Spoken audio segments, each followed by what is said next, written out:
Existiu no Egito uma fechada e misteriosa organização de sacerdotes cujo símbolo era o olho de Horus.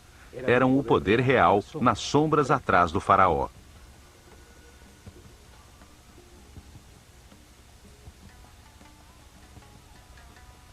Foram os herdeiros de sacerdotes sobreviventes do ciclo anterior da humanidade que viram no dilúvio uma oportunidade para orientar a humanidade em direção a um destino mais alto e estruturar uma sociedade dedicada ao aperfeiçoamento espiritual.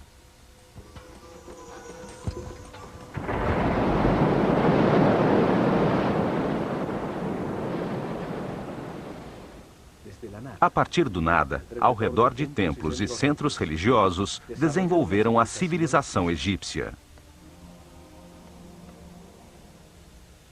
E nos templos concentraram o conhecimento, o poder, a riqueza material e espiritual.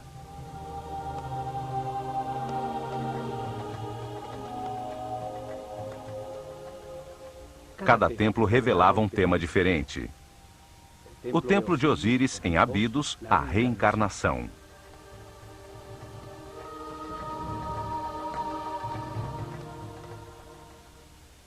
O templo de Kom-Ombo, a dualidade.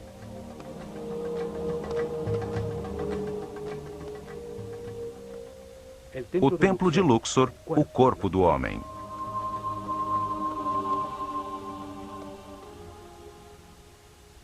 O templo de Hathor, em Denderah, a gestação.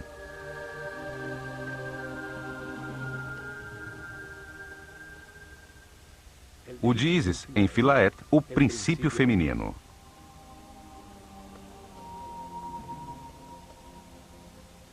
Cada templo ampliava o conceito do processo evolutivo. O templo de Horus, em Edfu, revelava a existência da iluminação.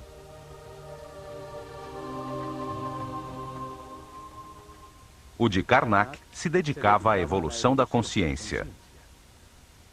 Cada templo era um livro vivo, contando uma história diferente, especializando-se numa parte da revelação. Os templos transmitiam o conhecimento através de histórias simples, cheias de mitos e personagens fantásticos.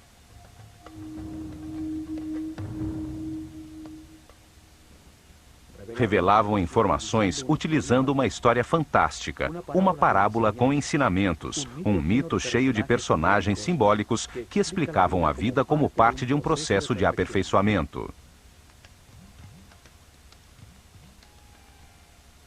Cada personagem representava uma força que moldava o caráter, que levava a agir de uma maneira específica, produzindo como resultado uma ação vital que aperfeiçoava.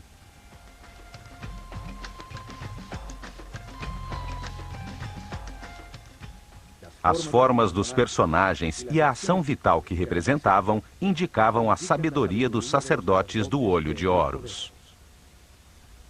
Para escolhê-los, estudavam profundamente os animais e insetos, até entender a sua função vital e o que se obtinha através dela.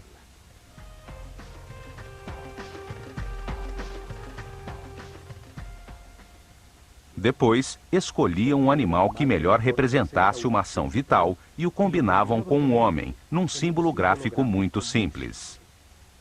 Assim faziam com que a mente transferisse e evocasse as suas qualidades e características.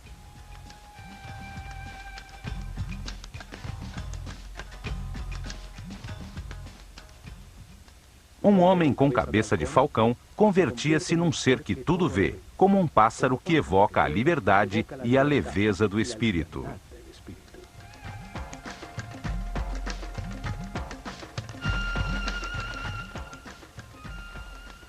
Um homem com cabeça de chacal tinha qualidades de guia. Outro com um sol sobre a cabeça indicava a sabedoria que irradiava, o alto nível de evolução da sua consciência.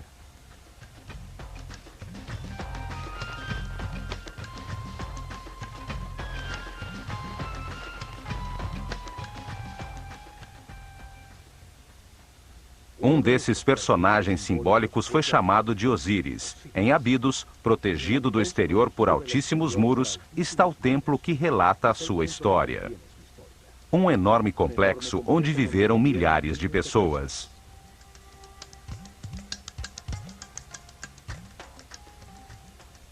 Neste programa, veremos o que este templo revelava.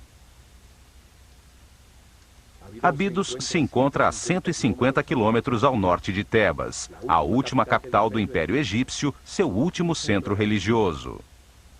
Por volta do ano 1300 a.C., Sete I e seu filho Ramsés II construíram um templo dedicado a revelar a existência da reencarnação. O templo era formado por 2 pátios fechados,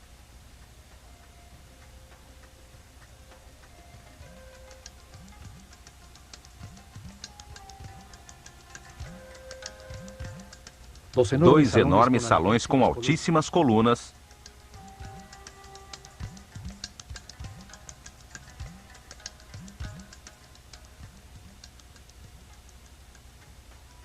sete santuários e uma série de câmaras e áreas de serviço.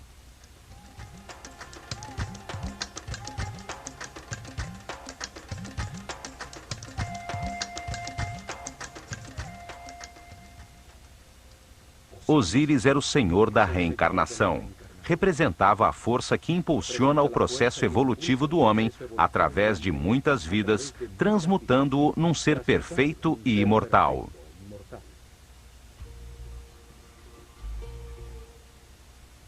Neste templo, os sacerdotes do Olho de Horus revelaram que a reencarnação é um processo evolutivo criado por Deus para permitir que o homem compreenda a evolução do universo.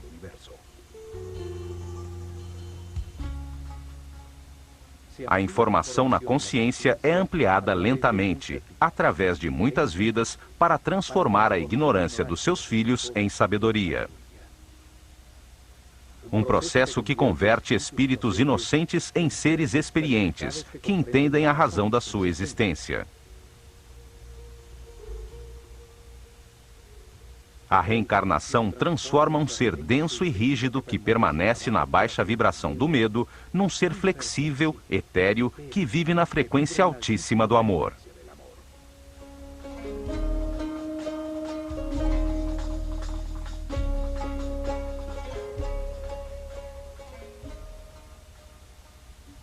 Aos poucos, a sucessão de vidas transforma um homem animal num ser sábio e respeitoso, capaz de manipular imensos poderes com responsabilidade. Um super-homem. O processo de aperfeiçoamento se realiza na Escola Universal dos Contrastes, uma realidade de opostos, polarizada e dual, de luz e escuridão, de matéria e espírito, de sofrimento e felicidade. O contraste permite comparar as partes antagônicas. As situações opostas permitem diferenciar e compreender qual é a verdade que leva ao aperfeiçoamento espiritual, à paz e à harmonia. Esta porta só se abria 4 vezes por ano. 4 dias significativos que uma sociedade orientada e regida pelos astros demonstrava através de sua arquitetura seu conhecimento dos movimentos do Sol. Esses dias de equinócios e solstícios definiam os ciclos climáticos da Terra. As 4 esquinas do Sol marcavam as mudanças de estação, a enchente do Nilo, o tempo do plantio e da colheita.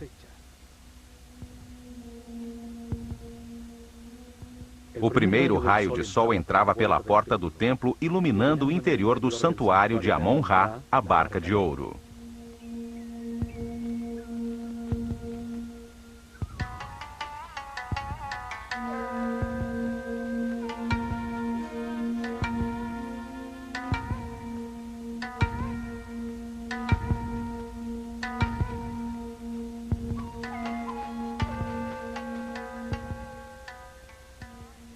A nave simbolizava o caminho da consciência na Terra, o do Sol nos céus, a causa dos dias e dos anos num universo que nunca se detinha.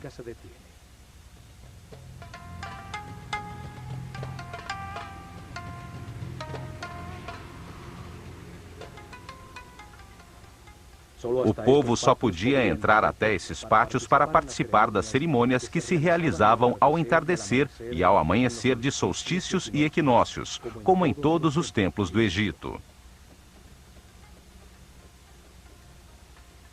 Este primeiro salão continha informação sobre o tempo e o espaço, os ciclos zodiacais que produzem ritmos, tempos difíceis e fáceis, a alternância necessária no universo de contrastes.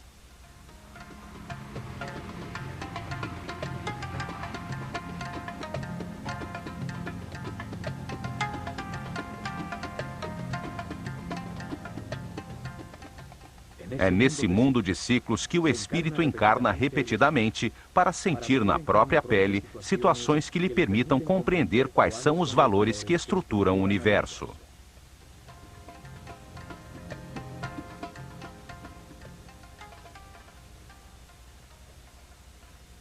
Em cada vida, adota uma nova personalidade, com outra família, em outro lugar e tempo, para experimentar situações definidas por um novo destino. Tem uma mente livre para decidir como agir nas situações que enfrenta e para analisar o resultado de seu comportamento. É assim que evolui, ao tomar milhões de decisões e avaliar os seus resultados.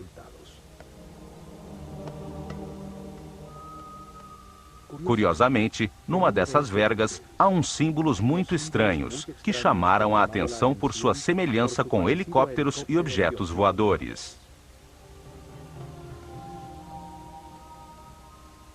Milhares de histórias se teceram querendo explicar o seu significado. Há os que dizem que nessas vergas foram escritas mensagens para os homens do futuro.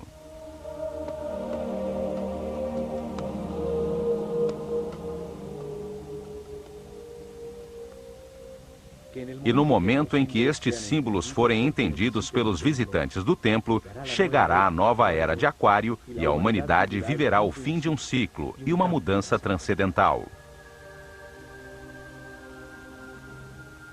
36 colunas sustentam o alto teto do salão seguinte, dedicado à ordem universal, ante as 7 capelas que arrematam o templo.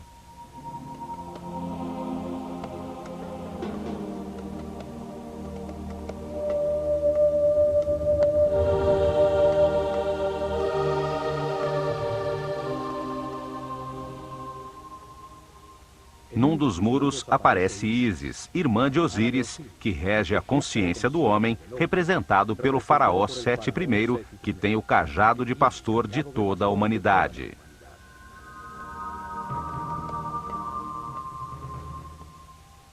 Dá o sopro de vida, o instante divino em que o espírito encarna num corpo, para encontrar verdades sobre o universo, ao compreender os resultados de suas decisões na vida. Em cada vida se tem um novo corpo que obedece às decisões da mente e envia permanentemente informação do mundo exterior através dos sentidos e terminações nervosas. Vida após vida, o homem experimenta uma série de circunstâncias ao se relacionar com outros seres. Os acontecimentos difíceis são a lição que veio aprender, o destino que lhe corresponde.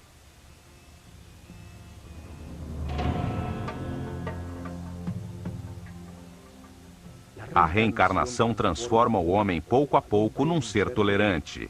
Alguém que aprende a respeitar os outros, a não querer mudar ninguém, a ser flexível, pois compreende que todos têm a sua missão.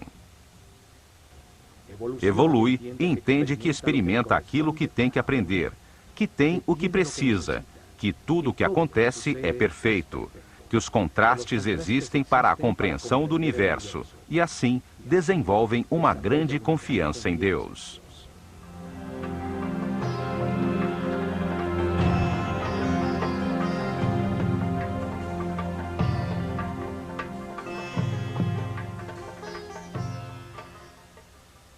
Transformam o sofrimento em paz, a intolerância em respeito, a agonia em harmonia. Encontra a felicidade. Assim, eleva sua energia vital, alcança sentidos e poderes e torna-se um ser invulnerável.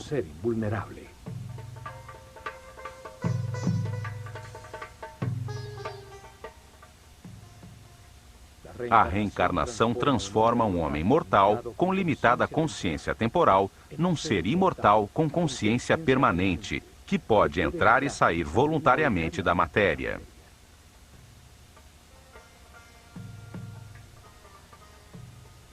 O homem tem mais que uma vida.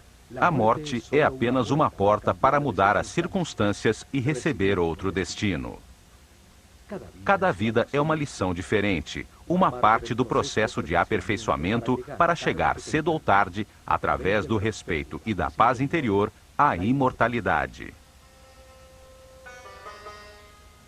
A revelação egípcia estabelece que cada espírito passa por esse processo de aperfeiçoamento durante um ciclo cósmico, uma volta do sistema solar ao redor do Sol central da galáxia. Durante esse período de tempo, 25.920 anos, o planeta Terra passa por cada uma das 12 constelações das estrelas que formam os 12 signos zodiacais na abóbada celeste.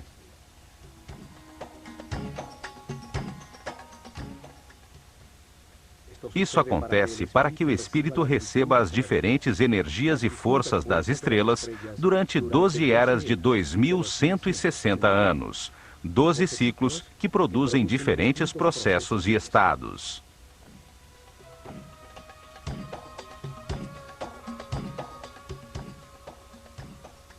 Durante essa volta, o espírito reencarna umas 700 vezes em diferentes corpos, lugares, tempos, circunstâncias, condições e personalidades. Durante essas vidas, ascende do primeiro ao 7º nível de consciência.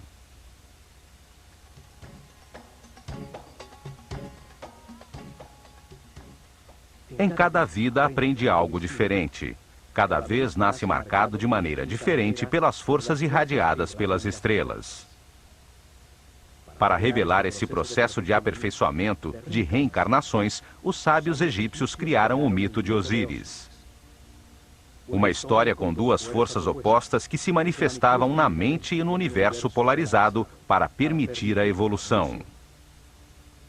A mente do homem, influenciada pela tensão entre essas duas forças fundamentais, decide comportamentos e ações que produzem resultados com os quais se aprende. O sofrimento permite entender a felicidade. A angústia permite entender a paz.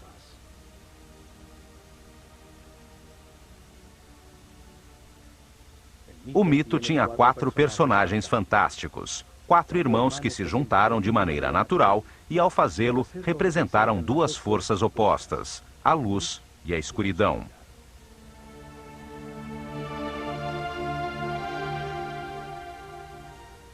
Osíris e Ísis representam a força da luz, que impulsiona o homem à espiritualidade, à harmonia, a avançar para aperfeiçoar a consciência. São o motor das reencarnações.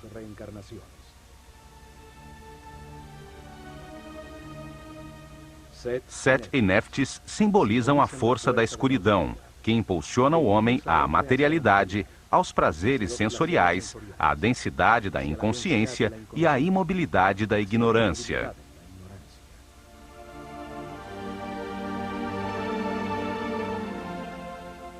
Osíris é a força ativa masculina.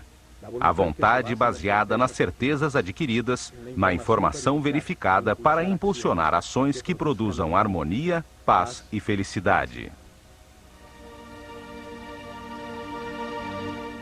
A forma simbólica de Osíris é a de um homem envolto em faixas, um espírito envolto pelo corpo. Tem uma coroa branca, a consciência em formação sobre a sua mente, com 2 plumas laterais, as 2 forças polares do universo, a dualidade contraditória que lhe permite comparar para compreender a verdade.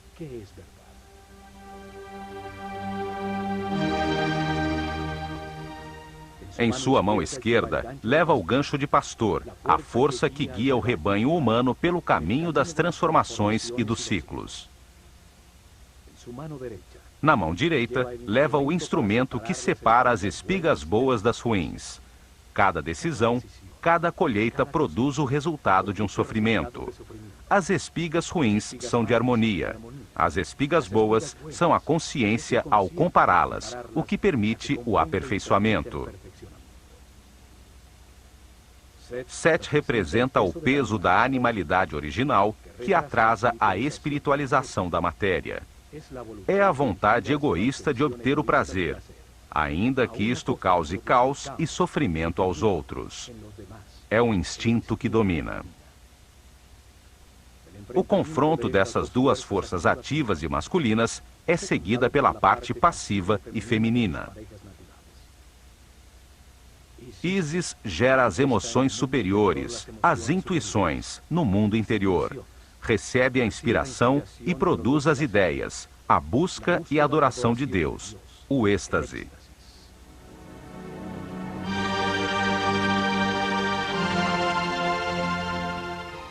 Neftis recebe as sensações e os desejos gerados pelo corpo. Gera a análise elementar perceptiva do mundo exterior através dos sentidos.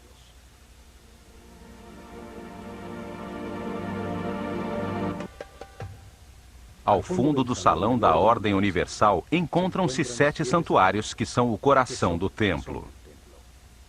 Explica as fases do Gênesis, a aparição do pensamento humano e os princípios divinos, as forças que impulsionam seu processo de aperfeiçoamento. O primeiro santuário está dedicado a Thoth e ao nascimento do faraó Sete I, que representa no templo o nascimento da consciência do homem no universo.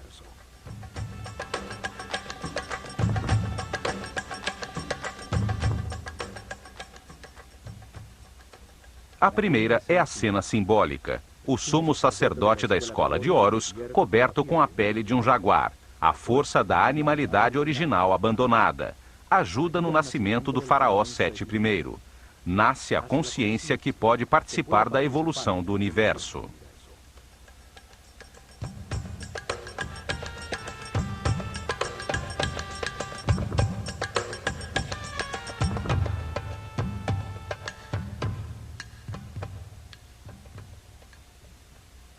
Thoth, um homem com cabeça de íbis, simboliza o verbo divino, que dá nome a tudo o que existe. Representa o princípio multiplicador do único Deus, que ao nomear, cria um ser divino. Thoth carrega o livro do destino, onde anota as transformações de cada espírito, os nomes e formas, as diferentes personalidades na cadeia de reencarnações que nos levam à imortalidade.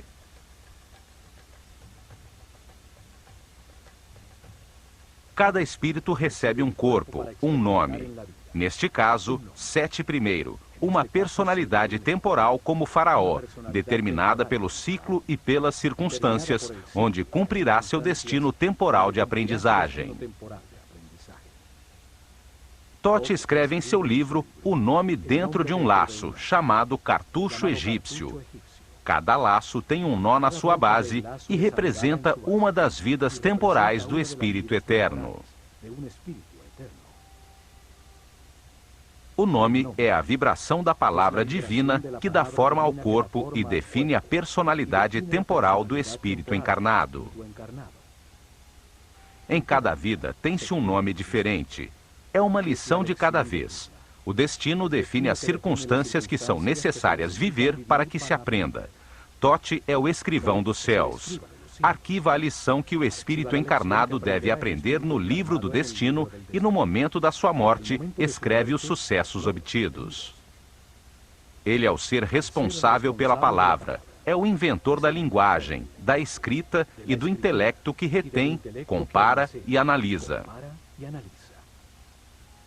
Ao lado de Thoth está Sechat, com a sua coroa de 7 pétalas. 7 é o número do processo. 7 são os níveis da mente do homem. Ela escreve na matéria o nome do faraó, dando lugar a seu atual ciclo temporal.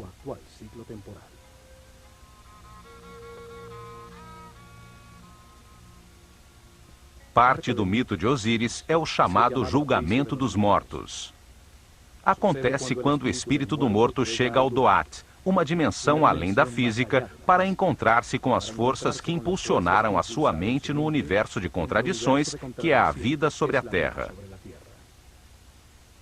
No Duat, revê a sua vida, avalia seus atos e eleva o que aprendeu sobre o universo até sua consciência permanente, antes de reencarnar, a fim de que continue o processo de aperfeiçoamento. Anubis, um homem com cabeça de chacal, guia o espírito do morto nesse mundo imaterial.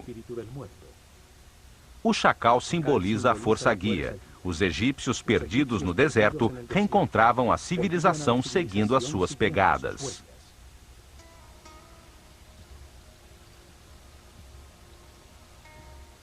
Anubis coloca o coração na balança dupla de Maat, a deusa da verdade e da justiça. O coração é o símbolo do que o morto sentiu, pensou, decidiu e fez. O contrapeso é a leve pluma da verdade que determina se aprendeu a lição devida. Precede a Thoth um homem com cabeça de íbis que simboliza o único Deus quando multiplica os seres da criação. Ele pesa o resultado de cada decisão, avalia o seu comportamento em cada circunstância difícil do seu destino, a lição essencial nesta encarnação. Ele escreve o livro do destino, os registros akáshicos, as transformações de cada espírito em seu processo de evolução, o nome que usou, a forma que adotou, o lugar onde nasceu, as circunstâncias que experimentou e os resultados obtidos. Uma estranha figura, composta de partes de vários animais, observa. Representa as formas encarnadas pelo espírito, as diferentes formas de animalidade original. É a força animal que impulsiona o espírito em direção à matéria, a paixão, o desejo, as sensações do corpo. É a força de Sete, o lado escuro de todo ser humano, o que atrasa o seu processo de evolução.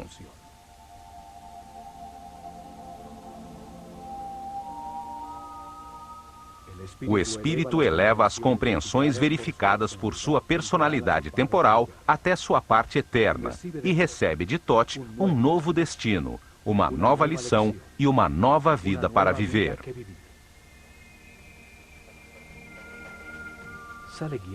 Sai guiado por Horus, a luz de sua própria consciência, a que o espera no momento de sua liberação definitiva, quando terminam seus ciclos de reencarnação, porque já aprendeu tudo. Indica-lhe que entre no santuário de seu novo corpo, onde estão as outras forças que impulsionam a sua consciência. Ali, presidindo, se encontra Osíris, força que impulsiona o processo em direção à espiritualização e ao abandono das paixões animais.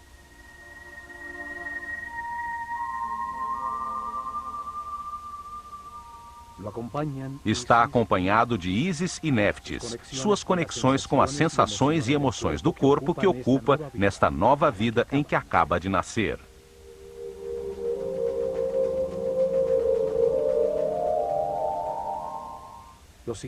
Os 3 santuários seguintes estão dedicados ao único Deus adorado pelos egípcios, aquele que está em todos os lugares. Contudo, eles o viam em 3 fases diferentes, 3 momentos diferentes de um só Deus. O Egito é um país de um só Deus, e sempre foi assim. Só que para eles, esse único Deus, essa única e total consciência, se manifesta no universo em 3 diferentes momentos do Gênesis. Os sacerdotes utilizaram 3 nomes diferentes para essas 3 fases da criação, para comunicar fácil e gradualmente como compreendiam Deus. Na primeira fase da criação, antes da manifestação do universo, existia apenas um Deus absoluto, a unidade inicial, a quem chamaram de Aton-Ra. Nunca foi representado com uma forma física, e nos hieroglifos era desenhado como um disco dourado, um sol simbólico, fonte da luz. O santuário de Aton-Ra era o primeiro dos 3. Atum-Ra é o Deus absoluto, que existia antes da manifestação do universo. Ele é a unidade, a matéria-prima, o caos que contém tudo em potência, o nada, o grande princípio, a própria essência de todas as coisas, o Espírito divino, eterno, imutável, que sabe tudo e está em todas as partes. O santuário seguinte é o de Ptah, Deus na hora em que a sua vontade manifesta a criação e dá lugar ao universo. Na segunda fase, Deus ativa a sua vontade, sua energia divina, para manifestar o universo e cria a matéria. Esse Deus que cria o universo foi chamado de Ptah-Ra. Nos escritos sagrados está representado por um homem envolto em faixas, que segura um bastão composto de 3 símbolos. O Ankh, ou símbolo da energia vital criadora, que se manifesta como vida nas pulsações do sistema vascular. A força divina é chave da vida. O Uas, que representa a artéria principal, simboliza o canal por onde flui a energia pelo corpo. Também tem a forma de um bastão que utilizavam no campo para controlar serpentes. O controle da corrente vital, a serpente energética, o Kundalini que sobe pela coluna vertebral. O Djed, que simboliza o eixo de crescimento e desenvolvimento de todo ser vivo, a coluna vertebral que estrutura todos os seres, dando forma aos diferentes corpos. O bastão de Ptah tem, portanto, uma profunda simbologia referente à energia que gera a vida. Ptah representa o momento em que a vontade ativa de Deus manifesta uma força sobre si mesmo que condensa sua substância original, a que chamamos espírito. Este reage, criando uma força contrária expansiva que põe o universo em movimento. Essas duas forças contrárias polares produzem momentos de equilíbrio que criam o cosmos, os planetas, a natureza. Os cientistas atuais chamam esse momento de Big Bang. A força que condensa é chamada de força centrípeta. A reação expansiva chamam de força centrífuga. Desde Einstein, se aceita que a matéria seja uma forma de energia, uma coagulação ou condensação de luz. O espírito é considerado a substância original, que por sua própria natureza imprime sobre si mesma uma força que a comprime num volume, na matéria, que é luz com densidade. Ao fazê-lo, gera automaticamente uma força contrária, que tenta soltar-se da forma em que está comprimida, conseguindo como resultado o movimento e o tempo. A terceira e última fase da criação é quando Deus cria o homem à sua imagem e semelhança, com a mesma capacidade de criação e de consciência. O chamaram de Amon-Ra. O principal símbolo de Amon-Ra é sua enorme coroa, que simboliza a consciência que toma forma no mundo dual. Por isso, está dividida em 2 ramos que saem da unidade. Cada ramo tem 7 folhas, 7 níveis por onde passa a consciência, desde o momento em que encarna pela primeira vez no corpo de um homem, até o momento em que se ilumina, livrando-se das limitações materiais. Quando a classe dos sacerdotes desapareceu, o sentido desse símbolo se perdeu. Isso fez com que se acreditasse que praticavam a idolatria, num sistema religioso com muitos deuses. No entanto, o Antigo Egito sempre acreditou em um único Deus. Basta entender o sentido de cada símbolo para revelar a sua aparente complicada teologia e descobrir que é tão simples quanto a sua geografia.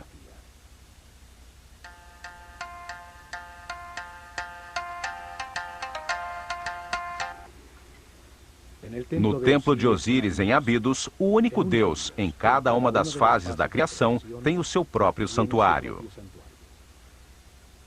O último santuário é o de Amon-Ra. representa o momento em que no universo existente, Deus cria o homem à sua imagem e semelhança com o propósito de conscientizá-lo sobre a própria vida. Esta é a capela central do templo, dando importância central ao aparecimento da consciência no universo.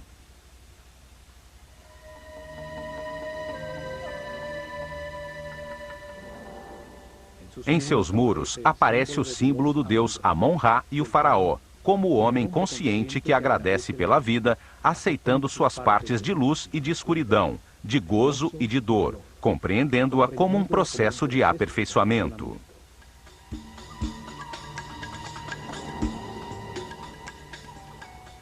Amon-Ra também simboliza de maneira fálica a multiplicação da consciência, com um falo à altura do umbigo, o lugar de onde cresce o homem. Usa sempre alguns dos símbolos sagrados, a chave da vida ou o canal da energia. O universo e sua essência, o homem, evolui até a consciência absoluta. O destino divino do homem é chegar ao passo seguinte da evolução, um ser espiritual e supramental. O faraó envolve Amon-Ra com uma capa transparente, representando o dar forma a Deus na mente do homem, para que compreenda a razão da existência. Aponta com seu dedo para o terceiro olho, ponto reconhecido em muitas religiões e cultos como a porta além do físico. Amon-Ra recebe uma taça em forma de coração que contém o amor e a sabedoria armazenada pela evolução de todos os homens. As 3 capelas seguintes estão dedicadas da seguinte maneira: a primeira a Osíris, a segunda a Ísis e a terceira ao filho de ambos, Horus. Na criação polar que se manifesta como luz e escuridão, Osíris e Ísis representam a luz, o avanço da consciência através dos ciclos de vida, morte e renovação.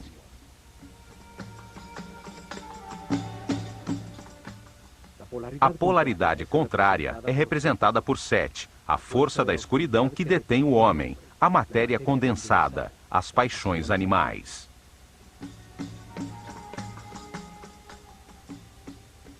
Horus nasce quando a luz triunfa sobre a escuridão. É o filho de Osíris e Ísis. Representa o momento em que cada ser espiritualiza a sua matéria, deixando para trás a sua animalidade original, transformando-se num ser sem limitações, consciente de todas as vidas que viveu. Osíris aparece nos muros de seu santuário com diferentes chapéus simbólicos na cabeça. Momentos distintos do processo de aperfeiçoamento, diferentes etapas e estados adquiridos. O processo de evolução acontece simultaneamente de 2 maneiras. Um processo visível e exterior de evolução física, onde uma forma cada vez mais sofisticada de corpo é mantida e transmitida continuamente através da hereditariedade. E um segundo processo invisível de evolução do espírito através da reencarnação, em direção a graus cada vez maiores de consciência, até chegar o momento do nascimento de Horus no interior de cada homem. Num processo de autotransformação, se abandona a animalidade original, o peso morto da subconsciência corporal e a luz da consciência ilumina tudo.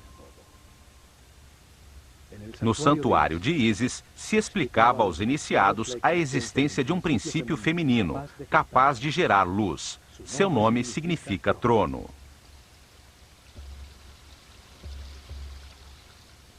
Cada imagem simbólica expressa um pensamento de uma maneira muito simples, além da linguagem. Na filosofia esotérica, se diz que cada símbolo tem 7 chaves. Ísis é simbolizada por uma mulher com um abutre na cabeça, sobre o qual se apoiam 2 chifres de vaca que sustentam um disco dourado. Osíris e Ísis representam 2 forças gêmeas, orientadas à espiritualização da matéria, à evolução da consciência. No mito, converteram-se em irmãos ou em marido e mulher.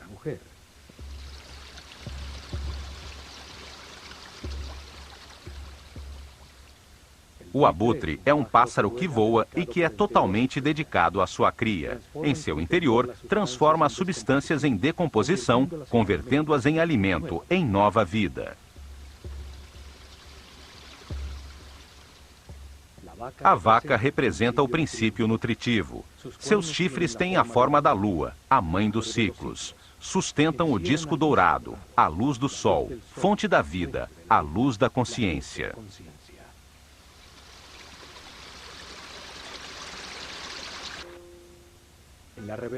Na reveladora história mítica, Osíris e Ísis governavam o Egito. Deram forma às suas leis, foram um instrumento da civilização, ensinando o respeito e a busca de Deus.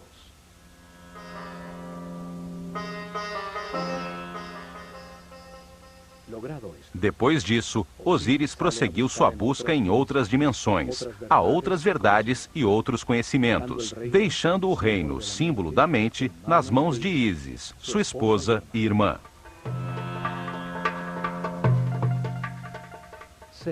Sete, seu outro irmão, a força animal obscura, queria apoderar-se do reino, da mente do homem e de Ísis, por quem estava loucamente apaixonado. Quando Osíris regressou, Sete, em conspiração com outros 72 nobres, o convidou a um banquete ao qual levou um belo sarcófago talhado na madeira, do tamanho exato de Osíris. Declarou que o daria de presente a quem se ajustasse nele perfeitamente. Um a um, eles experimentaram, e quando Osíris se deitou em seu interior, os conspiradores fecharam a tampa e selaram-na com chumbo. Depois, atiraram o sarcófago no Nilo. Sete, que representava a parte animal e passional de todo ser, tomou posse da mente, limitando-a às sensações e desejos do corpo.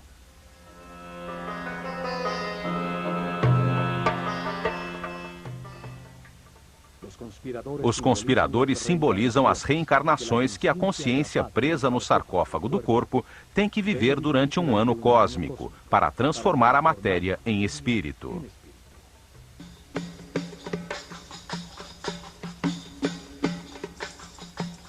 Setenta 72 anos se passam, enquanto a Terra percorre um arco de 30 graus de cada constelação na abóbada celeste. 12 constelações ocupam os 360 graus do firmamento, as 12 eras zodiacais. A grande volta do sistema solar, chamado ano cósmico, dura 25.920 anos.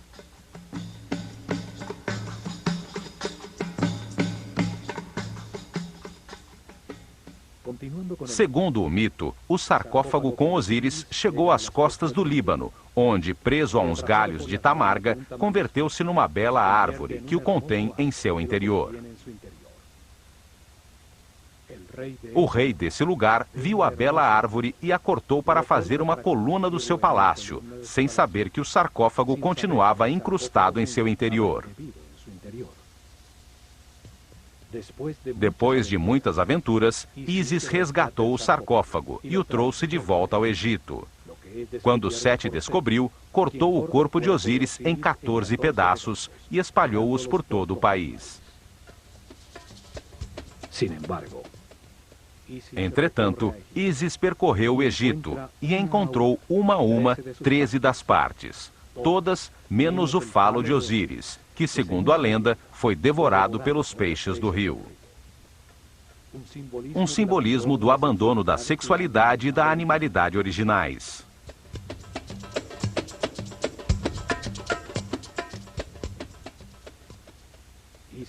Ísis, ajudada por Tote, conseguiu unir os pedaços do corpo de Osíris e teve uma comunhão espiritual com seu marido. Ela ficou impregnada de sua essência e engravidou de Horus.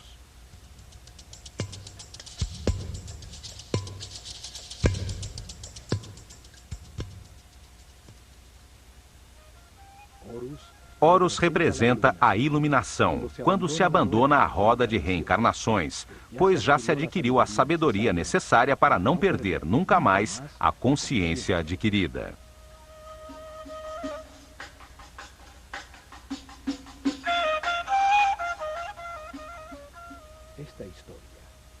Esta história simboliza a evolução, o processo do espírito do homem, desde a primeira vez que encarna num corpo, até que depois de muitas vidas, através das emoções superiores, da inspiração e da intuição, alcança a iluminação e a sabedoria para sempre.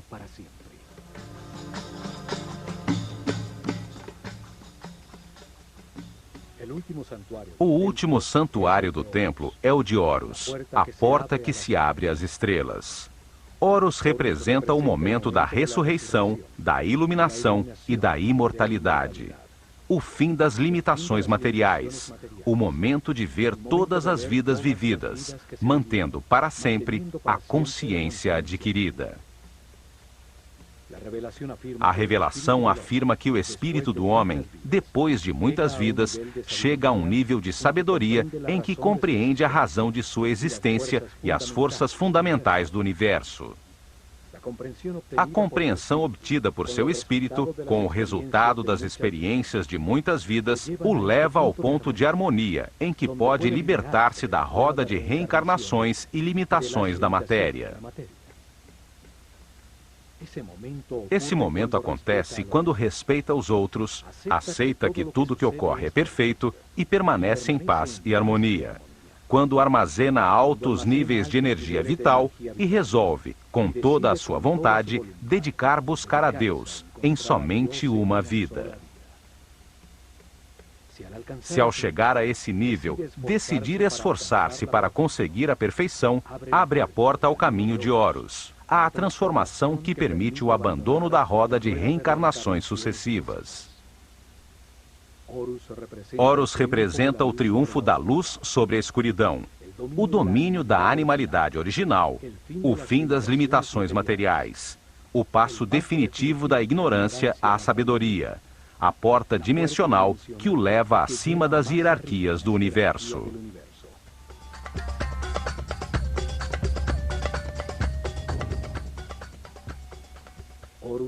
Horus é simbolizado por um falcão dourado que tudo vê, que voa livre como um espírito, por cima das circunstâncias materiais.